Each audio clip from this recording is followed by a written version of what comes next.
అందరికి నమస్తే. పార్టీ మారిన ఎమ్మెల్యేలకు జలక్ తగలబోతుందా? ఎందుకంటే జరుగుతున్న పరిణామాలు చాలా ఇంట్రెస్ట్‌గా కనిపిస్తున్నాయి. ఎంత ఇంట్రెస్ట్‌గా కనిపిస్తున్నాయంటే ఒక పక్క స్పీకర్ ఇస్తున్న ఇంటర్వ్యూలు, స్పీకర్ గడ్డం ప్రసాద్ కుమార్ గారు ఇస్తున్న ఇంటర్వ్యూలు, ఇంకో పక్క హైకోర్టులో జరుగుతున్న హియరింగ్, ఇంకో పక్క సుప్రీంకోర్టు పెట్టిన డెడ్లైన్, ఇంకో పక్క మణిపూర్లో ఎమ్మెల్యేల మీద సుప్రీంకోర్టు ఇచ్చిన ఆర్డర్, ఇటు మహారాష్ట్రలో ఎమ్మెల్యేల మీద ఇచ్చిన సుప్రీంకోర్టు ఆర్డర్, ప్లస్ ఒక్కొక్కరు చేరి 100 రోజులు దాటుతున్న టైం. ఇవన్నీ పరిణామాలు ఎట్లయిపోయిందంటే ఊపిరాడకుండా చేస్తున్న వీళ్ళని. పార్టీ మారిన సంతోషం, అధికార పార్టీలకు ఉన్న సంతోషం ఏందో కానీ ఆ సంతోషం పైకి ప్రదర్శించే అవకాశమే తప్ప లోపల ఇది ఒక బుగులు అయిపోతుంది వీళ్ళకి. వీళ్ళందరూ తెలిసిన వాళ్ళే, ఇన్ని సంవత్సరాలు పొలిటికల్ రిపోర్టర్ చేసినా కాబట్టి కొంతమందితో మాట్లాడుతుంటారు రెగ్యులర్గా. వీళ్ళు ముగ్గురు ఏరైతే ఆల్మోస్ట్ 100 days అయిపోతుంది. 3 months దాటితే 100 days దాటితే ఇక వాళ్ళు డేంజర్ జోన్లో ఉన్నారు. వీళ్ళు ముగ్గురు వెరీ డేంజర్ జోన్లో ఉన్నారు. వీళ్ళు ముగ్గురు ఫస్ట్ దాన నాగేందర్ లోక్సభ ఎలక్షన్స్ కన్నా ముందు ఏరిండు. కడియం కూడా అంతే సేమ్ ముగ్గురు అంతే, ఆల్మోస్ట్ ఒక 10-15 రోజులు అటు ఇటు. దాన నాగేందర్ పైన హైకోర్టులో విచారణ జరుగుతుంది. ఎంత స్పీడ్గా జరుగుతుంది తెలుసా? మామూలుగా మనం వీళ్ళ మీద ప్రజాప్రతినిధుల మీద జరిగే విచారణలు 5 సంవత్సరాలు జరుగుతుంది, అవసరమైతే వాళ్ళు ఎమ్మెల్యేగా ఓడిపోయిన తర్వాత కూడా జరుగుతుంది విచారణ. మనం చాలాసార్లు చూస్తుంటాం.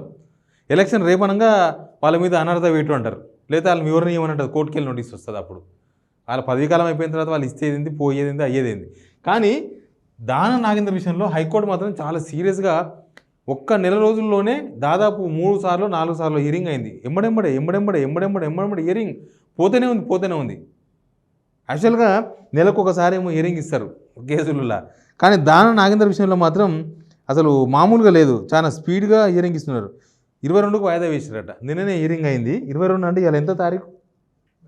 19, ఇంకా 3 రోజులు ఉంది. 22 తారీఖు అంటే ఇంకా ఎక్కువ రోజులు, 2-3 రోజుల్లో 22 తారీఖు మళ్ళీ హియరింగ్ ఉంది. 22 జూలై హియరింగ్. మొన్ననే అంతకుముందు హియరింగ్ జరిగింది ఎప్పుడు? 18. అంతకుముందు జరిగింది ఎప్పుడు? 11. ఇక చూడండి, వారం రోజుల గ్యాప్ కూడా లేదు. అంతకుముందు జరిగింది ఎప్పుడు? 3. ఈ నెలలో ఇప్పటి వరకు 4 రోజులు జరిగింది. 4 సార్లు హియరింగ్ అయింది దాన నాగేందర్ మీద. సరే, దాని మీద చెప్పాల్సింది చెప్తారు. ఇప్పుడు అడ్వకేట్ జనరల్ అంటే ప్రభుత్వం తరఫున, అసెంబ్లీ తరఫున వాదించిండ్రు. ఆయన ఏం వాదించిండ్రు? స్పీకర్ దానిలో మీరు జోక్యం చేసుకోకూడదు, స్పీకరు ఒక ప్రత్యేకమైన అధికారాలు ఉంటాయి, రాజ్యాంగబద్ధమైన పోస్ట్, అత్యున్నత పోస్ట్, కాబట్టి మీరు ఆయనకు టైం బాండ్ పెట్టొద్దని. టైం బాండ్ పెట్టింది హైకోర్టు కాదు, సుప్రీంకోర్టు. హైకోర్టు కానే కాదు, సుప్రీంకోర్టు పెట్టింది టైం బాండ్. మణిపూర్లో ఎమ్మెల్యేల ఇష్యూలో టైం బాండ్ పెట్టింది. 90 days మ్యాక్సిమం.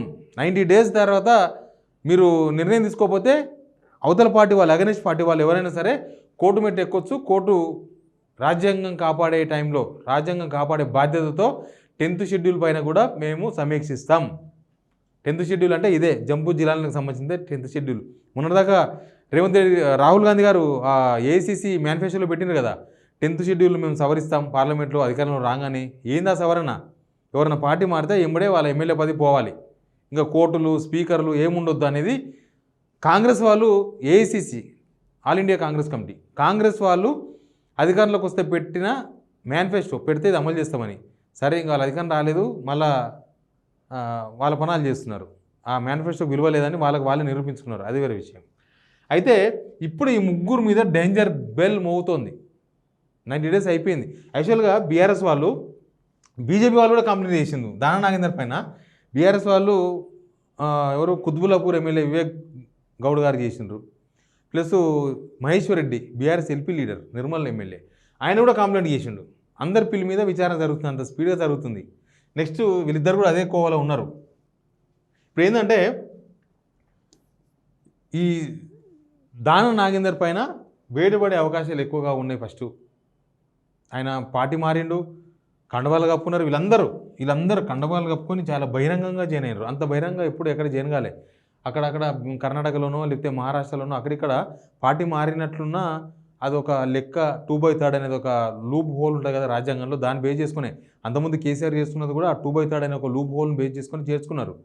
కాకపోతే బీజేపీ వాళ్ళు కూడా దాన్ని యాక్సెప్ట్ చేస్తారు. బీజేపీ వాళ్ళు ఏమంటున్నారు, మా దగ్గరకు వస్తే రాజీనామా చేయాలి, ఒకవేళ 2/3 ప్రకారం వస్తే రాజీనామా చేయాల్సిన అవసరం లేదు, రాజ్యాంగంలో అది ఉంది అని. కరెక్టే, రాజ్యాంగంలో ఆ లూప్ హోల్ ఉంది, దాన్ని అందరూ అనుకూలంగా మలుచుకునే ప్రయత్నం చేస్తారు.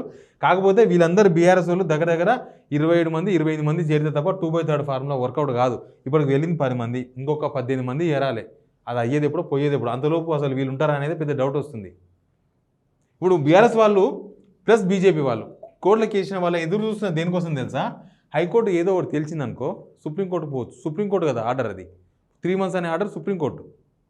కాబట్టి ఈ హైకోర్టులో ఏదో ఒకటి తెలుసుకొని పోవాలి. డైరెక్ట్గా సుప్రీంకోర్టు పోతే మీరు ముందు హైకోర్టులో తెలుసుకొని రండి అని చెప్తారు. ముందు హైకోర్టులో వేసుకొని మీరు హైకోర్టు విచారిస్తుందని చెప్తారు. అందుకే హైకోర్టులో నడుస్తుంది. హైకోర్టులో నాకు తెలిసి ఫైనల్కి వచ్చేసింది. అందుకే ఇంత స్పీడ్గా విచారణ జరుగుతుంది. ట్రయల్స్ చాలా స్పీడ్గా హియరింగ్స్ జరుగుతున్నాయి. సుప్రీంకోర్టు కోనికి వీళ్ళు కూడా హైకోర్టులో ఏదో ఒకటి తేల్చుకోవాలని చూస్తున్నారు. ఇక్కడ తేలిపోతే ఏదో ఒకటి అటు పోవచ్చు, సుప్రీంకోర్టుకు వచ్చి అని. సుప్రీంకోర్టుకు వస్తే అలా దేశవ్యాప్తంగా చట్టాలు, వాళ్ళు ఇచ్చిన తీర్పులు అవన్నీ పరిగణలోకి తీసుకుంటారు. వాళ్ళంతకుముందు మణిపూర్లో ఇచ్చిన తీర్పు కూడా పరిగణలోకి తీసుకుంటారు ఎమ్మెల్యేల విషయంలో. కాబట్టి ఈ అంశాలను కూడా తెర మీదకి వస్తాయి. ఇంకా ఒక్కరి మీద వెయిట్ పడదు అనుకోండి ఇక్కడ, ఇంకా మిగతా వాళ్ళకందరికీ డబడబడబ కొట్టుకుంటుంది. ఇప్పుడు వీళ్ళు ముగ్గురికి బాగా టెన్షన్లో ఉన్నారు ముగ్గురు. సరే పోతే మళ్ళీ బై ఎలక్షన్ వస్తే ఏమైతే తర్వాత విషయం.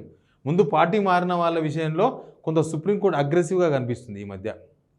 2023 మే అప్పుడు ఒక తీర్పు ఇచ్చింది మణిపూర్ మీద. అప్పటి నుంచి కొంత దీనిలో బాగా ఇన్వాల్వ్మెంట్ పెరిగింది. ప్రజాస్వామ్యాన్ని కాపాడాలి కదా, బాధ్యత సుప్రీంకోర్టు మీద, హైకోర్టు మీద, అన్ని మీద ఉంటుంది. ఇప్పుడు వీళ్ళ ఇష్యూ ఇది. ఇంకా మిగతా వాళ్ళు ఎవరు పోతారు ఎవరు వస్తారు ఏందో కానీ మొత్తానికైతే ఈ ఎమ్మెల్యేల మీద అనర్హత వేటు అనేది చాలా స్పీడ్గా కోర్టులలో హియరింగ్ జరుగుతుంది. ఇంకొకటి, స్పీకర్ గారు గడ్డం ప్రసాద్ కుమార్ గారు ఈ మధ్యకాలంలో ఎక్కడ ఇంటర్వ్యూలు ఇచ్చినా సరే ఈ ఇష్యూ మీద మాట్లాడుతున్నారు. ఏం మాట్లాడుతున్నారంటే, అంతకుముందు మాట్లాడిందేమో ఒక 1 week బ్యాక్, నేను కూడా ఇట్లాంటివి నాకు ఇష్టం ఉండదు, ఇట్లాంటివి ప్రోత్సహించను, నో అన్నాడు. తర్వాత నిన్న మొన్న ఒక టీవీ ఛానల్కి ఇంటర్వ్యూ ఇచ్చిండు ప్రసాద్ కుమార్ గారు. మన టీవీ ఛానల్ సిగ్నల్ టీవీ ప్రారంభించింది కూడా ప్రసాద్ కుమార్ గారే. ఆయన ఏమన్నా అంటే, ఐఎమ్ నాట్ ఇంట్రెస్టెడ్ ఇట్లాంటివి, అంటే పార్టీ ఫిరాయింపుల మీద నాకు కూడా ఇంట్రెస్ట్ లేదని చెప్పేసిండ్రు. ఆయన వ్యక్తిగతంగా ఆయనకి ఇంట్రెస్ట్ లేదు ఇట్లాంటివి అంటారు. అట్లా ఆయన ప్రజాస్వామ్యబద్ధంగా ఉండాలి అనేది ఆయన కోరుకుంటున్నాడు. దాంట్లో తప్పేం లేదు. ఒక స్పీకర్ కాకపోయినా ప్రజలందరూ అదే కోరుకోవాలి. యాజ్ ఏ ఎమ్మెల్యే ఆయన అదే కోరుకుంటున్నాడు, యాజ్ ఏ స్పీకర్ కూడా అదే కోరుకుంటున్నారు. కాబట్టి స్పీకర్ ప్రసాద్ కుమార్ గారు కూడా కొంత పాజిటివ్గా ఉన్నారు ఈ ఇష్యూలో. మొన్ననే కదా వీళ్ళు బీఆర్ఎస్ వాళ్ళు ఎవరు హరీష్ రావు గారు, కేటీఆర్ గారు కంప్లైంట్ చేసారు ప్రసాద్ కుమార్ గారికి. కంప్లైంట్ చేసినప్పుడు ఆయన చాలా ఓపెన్గా మాట్లాడినట్ట లోపల. నిజమే, మీరు ఇచ్చిన కంప్లైంట్లో అర్థం ఉంది, ఇది ఐఎమ్ నాట్ హ్యాపీ జరుగుతున్న పరిణామాలపైన అని చెప్పిర్రట. అట్లా ఎనీవే పరిణామాలంతా కూడా చాలా తీవ్రంగా వీళ్ళ చుట్టూ ముసురుకుంటున్నాయి. వీళ్ళ గొంతు బిగ్గర అవుతుంది రోజు రోజుకు. ఇంకా ఏం జరుగుతుందో చూద్దాం. ఎక్కువ రోజులు టైం ఏం లేదు కదా, 22 ఆల్మోస్ట్ ఈ మంత్ ఎండింగ్ లోపు అసెంబ్లీ. మీకు క్వశ్చన్ చెప్పడం మర్చిపోయినా, అసెంబ్లీ ఉంది ఎప్పటి నుంచి అంటే 22, 23 అసెంబ్లీ, 22 నాడు హియరింగ్ ఉంది దానం నాగేందర్ది. మళ్ళీ ఫైనల్ హియరింగ్ అవుతాం. ఇప్పటికే ఫైనల్కి వచ్చింది. ఇప్పటికే వాళ్ళ వాదనలు చాలాసార్లు విన్నారు, వీళ్ళ వాదనలు విన్నారు, అన్ని రకాల వాదనలు విన్నారు. హైకోర్టులో ఏదో ఒక డిసిజన్ వస్తుందేమో బహుశా 22, 23 అసెంబ్లీ ఉంటుంది. బహుశా వీళ్ళందరూ ఇప్పుడు కాంగ్రెస్ కండవాలు వేసుకొని వస్తారు. అదొక పెద్ద ప్రూఫ్ దొరకనికి. ఎట్లా వేసుకొని వస్తారు వాళ్ళు? జాయినింగే కాంగ్రెస్ కండవాలే వేసుకొని జాయిన్ అయ్యారు కదా, అక్కడ జాయిన్ అవుతారు. అక్కడ కనిపిస్తుంది అసెంబ్లీలో, మనం మంచిగా కనిపిస్తుంది. అదొక పెద్ద ప్రూఫ్ లాగా కనిపిస్తుంది. ఇంకా అందరూ ఒకే దగ్గర గుంపుగా కనిపిస్తారు. యాక్చువల్గా అసెంబ్లీ సమావేశాలలోపే మొత్తం 28 మందిని చేర్చుకోవాలని ఒక ప్లాన్ చేసిండ్రు రేవంత్ రెడ్డి గారు, కానీ కాలేదు అది. నేను దాని మీద ఇంకొక వీడియో చేస్తాను, ఎందుకు కాలేదు ఏంది అనేది చెప్తాను నేను మళ్ళీ ఒకసారి. ఎనీవే వీళ్ళ మెడ మీద కత్తి అయితే వేలాడుతున్నట్టు కనిపిస్తుంది. Please subscribe signal TV.